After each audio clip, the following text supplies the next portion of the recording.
Just a quick disclaimer before this video starts. I know I don't mention it until the end, but I understand the issue with Daenerys is her bringing the Dothraki over, and they're going to rape and pillage and alter the population makeup, I guess you could say, of Westeros. So I do understand that, and I think if you don't want to support her for that reason, I kind of agree. I'm just doing this as kind of a thought experiment to kind of look at it from the other side. This is the case for, not necessarily a balanced case. Hey everybody, I know I'm still sick and I probably sound like Solid Snake, but there's something I was thinking about and I just had to make a video about it while it was fresh in my mind. So, as you notice, I've been making a lot of Game of Thrones videos lately. That was because I was rereading the World of Ice and Fire, and Season 8 had just ended. So I guess I just have it a lot on my mind. And it is such a great series because there's so much analysis you can do, so much historical, character, thematic analysis. I love the books, I love the franchise, I love the world. But anyways, as I like to do, I sometimes like to play devil's advocate with myself to kind of see. I think it's kind of what like Descartes would do, is you question everything you believe in. You question your fundamental assumptions to see if they're based on something. And I think it's important, even if you're pretty sure in your religious and political views, to from time and again put them under scrutiny, to kind of take them apart a bit and go, okay, does it make sense that I believe what I believe? And I think that helps to make you stronger in them. And I think it helps to make you better at arguing them. But I digress. So with regards to Game of Thrones, I was thinking as I watched the end of the season about Daenerys. Because historically I've been super critical about her. I've called her a thought. I've called her like a swipple. That she's a liberal, that she's this dumb person who is going to destroy Westeros. And she has all these radical ideas. But I kind of thought to myself, why don't you just kind of step back, get rid of how the fandom sees her, because the fans who support her are cancer. Kind of get rid of what she represents in a meta sense, and just try to focus on her as purely a fictional character within the universe of the show. So let's kind of take her apart a bit. So I think when Daenerys starts out, and I'm going to be talking about show Daenerys, because book Daenerys I dislike a lot more. She's way more screwed up. So I think in the show she does start out as someone who's very unsure of herself, who doesn't really know where she goes or what she's doing. And she does lean pretty excessively on those around her, be it Jorah or Barristan or Drogo, whoever. And she just is someone who hasn't really come into herself yet. And kind of we see her grow as the series goes on, and she stops being a naive little girl, but she keeps her idealism. To a certain extent, I think she kind of fills the role that Sansa did in the books. Because Sansa, despite all the horror she's been through, maintains kind of her basic courtly femininity and a certain amount of her idealism. So I think with Daenerys, regardless of how bad things have gone for her, she has never really given up. And she kind of has taken the perspective that the world is what we make of it, and that there's really no fate other than what we make for ourselves, and that because she has dragons, she has the right to change the world and make it however she wants it to be. Now, in the face, those of us on the right are probably like, this is horrible, this is liberalism, this is anti-traditionalism. But I guess we also have to look at it within the context of the story. What kind of comes first? Tradition for the sake of tradition or moral principles? Now, if we kind of take a Burkean perspective, then generally speaking, they tend to be the same thing, that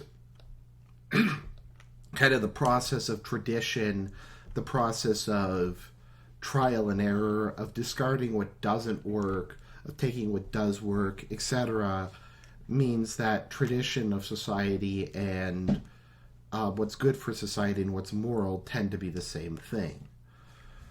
But in the world of Westeros, at least, and you can say it's contrived, but it's kind of irrelevant to the point I'm trying to make, these aren't really the same thing.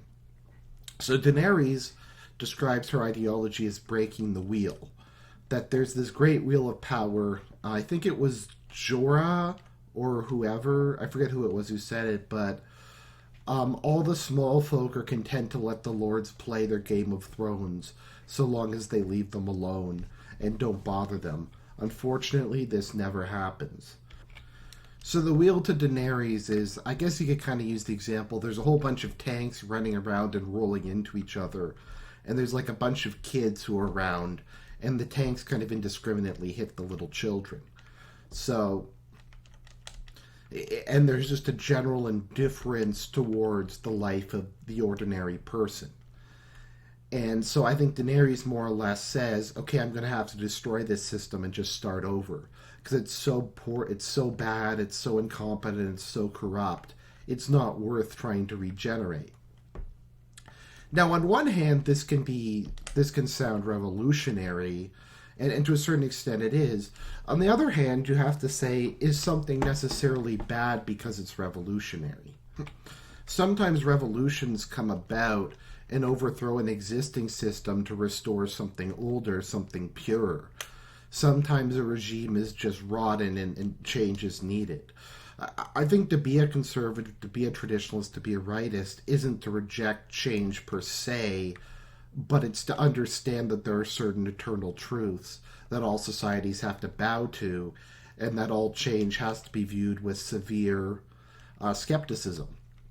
So, in the case of Daenerys, I think what her point is, and I actually kind of agree, is that the ruling class of Westeros, okay, so generally speaking, in a paternalistic society, how it works is the nobility get to collect their taxes, they get to be in charge, but in exchange, they have to protect the peasantry, they have to protect the small folk, they have to ensure that they're fed, ensure that they aren't hurt by other lords, ensure justice, commerce, that laws are carried out, basic forms of government.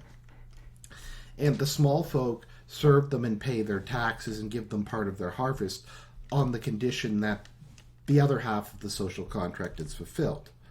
Now, my question as to whether or not we're going to determine if Westeros at the moment is a legitimate system is, do the lords do what they're supposed to do? Do they provide for the safety, security, and prosperity of their people? And I guess Dany's argument, I would tend to agree, is they have utterly and totally failed in doing this. They have failed so totally in providing for the welfare of their people that they've lost the mandate of heaven. The mandate of heaven is a Chinese concept wherein governments can legitimately rule so long as they rule within the bounds of heaven, which is natural law. So long as they're able to competently run the country and rule with justice and wisdom, they're allowed to rule. But once they lose this, they've lost the mandate of heaven, and it's okay for a successor dynasty to overthrow the existing order and bring in something new. So I think what you can argue is that Dany is saying the current lords have lost the mandate of heaven. They've screwed up so much. The entire country has literally been raped and murdered. Power, politics, etc. Pretty much all of the great houses are extinct or soon to be extinct at this point in time. House Lannister House Lannister is not extinct. House Baratheon's extinct. The Starks are patrilineally extinct. The Arryns will soon be patrilineally extinct. The Tyrells are extinct. The Martells are extinct. Pretty much most of the great houses are extinct or soon will be extinct. Not only that, most of the High Lords, like the Freys, etc., have also been wiped out. There's been widespread genocide, burning, looting, and most of the kingdom is probably going to starve once winter comes. So, as I said, so Dany's like, well, these guys have all fucked up. They haven't done what they're supposed to do. So I'm going to come in, I'm going to level everything, and we're going to start over. Now, what will this start over look like? Obviously, there's not really what we would traditionally identify as liberalism In Game of Thrones, there's not really anybody who's ever talked about democracy or anything like that. So I don't think she's going to try and bring in a liberal democracy, nor do I think necessarily she's going to bring in socialism. What I think she's probably going to do is complete the work of Aegon the Fifth. Now, Aegon the Fifth, or Aegon the Unlikely, was raised along with Sir Duncan the Tall. He was raised basically as a peasant, more or less. And because of that, he had an immense amount of sympathy towards the small folk, or towards the peasantry. And when he became king, he tried really hard to pass laws to protect the small folk, to try to limit the ability for them to be unfairly taxed, like legal protections in the courts, limit the ability of nobles to harass and kill them. And his desire, and I think it should be noted, his desire wasn't to bring an end to feudalism or to get rid of the nobility, but he felt there had become a gross imbalance within the kingdom between the power of the nobility and the power of the peasantry. And that his role as king was to be the leader of kind of the nation, as it were, and to protect the rights of the common people when the lords weren't doing their jobs.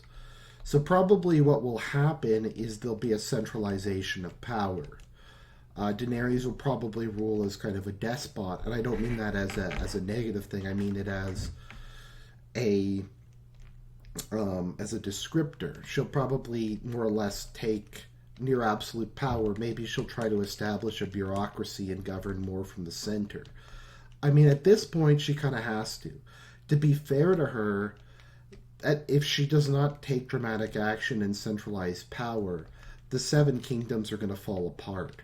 It's very unlikely that without the ability of dragons to destroy all opponents, that Westeros will survive as a united kingdom. And a lot of people probably say, well, that's good because it was a contrivance. But it wasn't really a contrivance because Westeros wasn't multicultural. They didn't attempt to blend all of the Seven Kingdoms together. That was never really something that happened. They weren't trying to blend them together. They were trying to get rid of the regional cultures. The purpose of Westeros was to make sure that the Seven Kingdoms could trade with each other, that there'd be commerce, and that all the endless local wars were over, and that there was peace and prosperity. By and large, the Lords Paramount were pretty happy with the arrangement. The fact that the only independence war that they had was Balon's rebellion kind of indicates to me that people were fairly happy with the state of things. For the average lord, nothing changed after Aegon's conquest. They continued to have the same lands they had before. All that changed was it was easier to trade with other parts of the Seven Kingdoms and the Free Cities. They weren't allowed to wage local wars, and they had to pay taxes to the Iron Throne. Although their taxes also funded stuff like the King's Road, ports, some important public works projects. So overall, it was a good thing. It was probably the best form of government Westeros could have hoped for. The issue was to hold the Iron Throne, you need dragons, because the Crown lands are not particularly large or powerful. The Targaryens could only rule Westeros so long as they had fire and blood to back them up. And as soon as they lost their dragons, the general weakness of the Iron Throne became clear. So if Dany is not able to take power at this point in time, if she's not able to, I guess you could say, re-centralize the kingdom, what will probably happen is it will just disintegrate. It won't just disintegrate back into the original composite parts. It'll degenerate back into lordships. And petty kings, because most of the big families are dead. Like, the Reach is completely screwed. I guess the Hightowers are the strongest family left, but no one has the military power in the Reach anymore to build some sort of, to rebuild the kingdom. So you're going to have what happened even before they coalesced, and you're going to have centuries of blood. especially when winter is coming, the worst winter of all time. So they need a more centralized economy that can buy grain en masse, that can get loans from the Iron Bank, that can redistribute resources throughout the realm so people can survive. So I think that, okay, so let's just kind of summarize. So I think the case for Dany is we can say that in a world where everybody's cynical and we're told you can't be idealistic, you have to be cynical, you have to be practical, cynicism and practicality brought us the current mess. It is a disaster at this point in time. So kind of screw that. It's time for a bit of idealism. It's time for a bit of selflessness. So I think that's a point in Daenerys' favor. It's time to try something other than the Tywins of the world, the Roberts of the world, the Littlefingers of the world. So that's number one. Number two, I think the current system in Westeros has failed so completely and has basically completely annihilated itself. They need radical reform and radical change. C, there needs to be a rebalancing of power. The peasantry need more rights. The power of the nobility needs to be reined in somewhat. So there's that. Also, I think she does have a decent claim. I do think she is intelligent and she is charismatic. I think she has most of the traits necessary to make a good queen. And at this point, who else do we have? We have Cersei, who's a sociopathic lunatic, and we don't have anybody else really. That's it.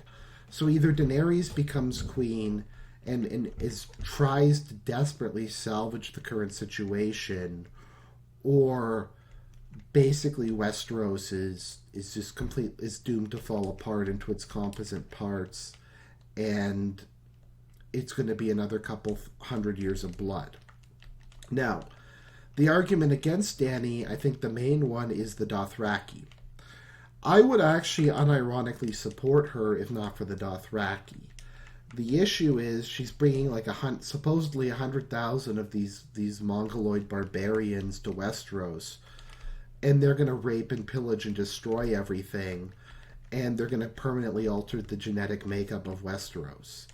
Now, taking the Unsullied is fine with me because the Unsullied are disciplined. Oh, well, A, they're eunuchs, so they can't reproduce, and B, Unsullied are disciplined. They're not going to riot, they're not going to loot, they're not going to, well, they can't rape, but they're not going to do any of that, like, really devastating shit because they're just trained not to. So I would support her if not for the Dothraki. At the moment, though, we don't even know if she's going to resettle them in Westeros. But like it or not, I do think there is a case somewhere there to be made for Dany. Now, whether or not the Dothraki are so bad and so terrible that we have to support Cersei solely on the basis that she's not bringing a bunch of Mongoloid barbarians into Westeros, I think is an interesting question.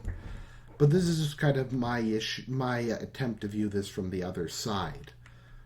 Just to kind of be fair and to kind of just look at this from an interesting perspective.